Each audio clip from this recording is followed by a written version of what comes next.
Ibn Kathir mentions this. This is a very important point. Ibn Kathir mentions what happened at the time of Ibn Taymiyyah's death. The janazah of Ibn Taymiyyah. Ibn Kathir mentions this in Al-Bidayah wa Nihaya. Something very important for all of us. In Al-Bidayah wa Nihaya, volume 14, Al-Juz al-Rabi' Ashar, Al-Bidayah wa Nihaya. Ibn Kathir, who is a student of Ibn Taymiyyah, he says, when Ibn Taymiyyah passed away, وَدُفِيَ فِي الْخَيْطِ الَّذِي كَانَ فِيهِ زِبَكْ الَّذِي كَانَ فِي عُنُقِهِ. Allahu Akbar. حضرت صاحب کے سر میں جوئیں تھی. یہ کون کہہ رہا ہے؟ ابن کثیر کہہ رہا ہے. کہا کہ ابن تیمیہ کا جب انتقال ہوا تو اس کی گردن سے ایک ڈوری نکلی. کیا سن رہے ہو تم؟ میں آپ کو کیا بتا رہا ہوں. گردن سے ڈوری نکلی. ہم جب مکہ المکرمہ اور مدینہ المنورہ جاتے ہیں نا تو کہا جاتا ہے کہ بدعتیوں کی پہچان یہ ہے. اس نے کہا کہ تعویذ والا دیکھو, تعویذ پکڑ کے نکال لو.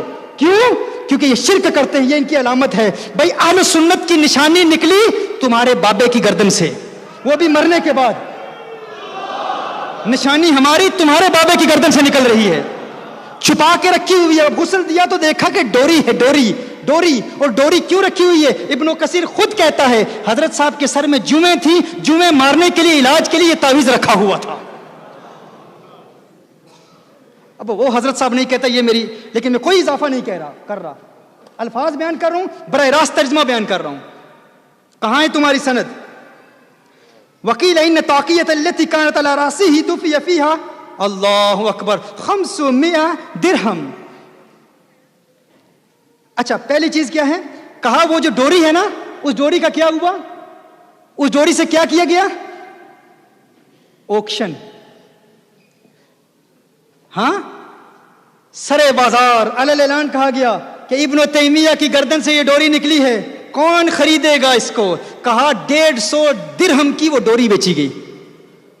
150 درہم کی وہ ڈوری بیچی گئی. آج ہمارے کسی بزرگ کے ہاتھ سے کوئی چیز مس کر جائے, کوئی کہے تبرکن لینا چاہتا ہوں, بھائی تمہارا پیر تجھ سے پیسے بھی نہیں لیتا, تم فتوے دیتے ہو. یہاں پر ڈوریاں بیچی جا رہی ہیں کہ یہ ڈوری ابن تیمیہ کی گردن سے برکت حاصل کر رہی تھی. کچھ بھی اپنی طرف سے نہیں کہہ رہا, انہی کی باتیں, انہی کی زبانی